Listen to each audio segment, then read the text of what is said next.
ഒരു വൈദികൻ പങ്കുവച്ചൊരു അനുഭവം ഞാൻ ഓർക്കുകയാണ്. അദ്ദേഹം ഒരിക്കൽ കുട്ടികൾക്കായിട്ട് ഒരു ക്ലാസ് എടുത്തുകൊണ്ടിരിക്കുമ്പോൾ അദ്ദേഹം ആ കുട്ടികളോട് ചോദിച്ചു, നിങ്ങൾ ഭാവിയിൽ ആരായിത്തീരാനാണ് ആഗ്രഹിക്കുന്നത്? എന്നിട്ടെല്ലാവർക്കും ഓരോ കടലാസ് കൊടുത്തു. അതിൽ പേരും നിങ്ങൾ ആരായിത്തീരാനാണ് ആഗ്രഹിക്കുന്നത് അത് എഴുതി വയ്ക്കാനും പറഞ്ഞു. അപ്പോൾ പല കുട്ടികളും പല പേരുകളും എഴുതി. ചിലർ ഗാന്ധിജിയുടെ പേരെഴുതി, ചിലർ ബിൽഗേറ്റ്സിൻ്റെ പേരെഴുതി, ചിലർ ഐശ്വര്യ റായിയുടെ പേരെഴുതി, ചിലർ സക്കൻബർഗിൻ്റെ പേരെഴുതി, ചിലർ സച്ചിൻ തെണ്ടുൽക്കറിൻ്റെ പേരെഴുതി, ചിലർ കോഹ്ലിയുടെ പേരെഴുതി. എന്നാൽ ഒരു കുട്ടി മാത്രം മോളി എന്ന് പറയുന്നൊരു പേരെഴുതി. അപ്പോൾ ഈ അച്ഛൻ ഈ കുട്ടികൾ എഴുതിയ പേരുകളൊക്കെ കടലാസൊക്കെ വാങ്ങി.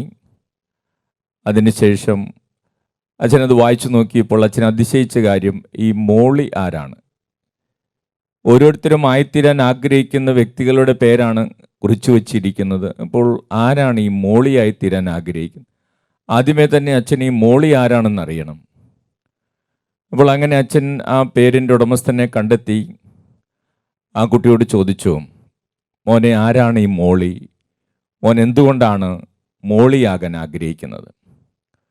അപ്പോൾ അവൻ പറഞ്ഞു, അച്ഛാ, എൻ്റെ അമ്മയാണ് ഈ മോളി. എൻ്റെ കുഞ്ഞിലെ തന്നെ എൻ്റെ അപ്പച്ചൻ മരിച്ചുപോയി. എൻ്റെ അമ്മ കൂലിപ്പണിയെടുത്തിട്ടാണ് എന്നെ വളർത്തുന്നത്. ഓരോ ദിവസവും കൂലിപ്പണിയെടുത്ത് തിരിച്ചു വന്ന് എനിക്ക് വേണ്ട കാര്യങ്ങളൊക്കെ ചെയ്തു തരും.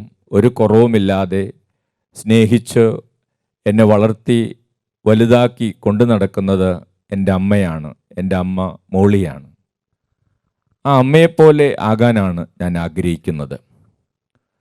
വാസ്തവത്തിൽ ആ കുട്ടിയുടെ അനുഭവം, ആ കുട്ടി എഴുതി വച്ചിരുന്ന ആ കടലാസ് വായിച്ചപ്പോൾ അത് ആ വൈദികനെ വളരെയധികം സ്പർശിച്ചു. അതുകൊണ്ട് തന്നെയാണ് അത് പിന്നീട് പ്രസംഗത്തിലേക്കും കടന്നു വരുന്നത്.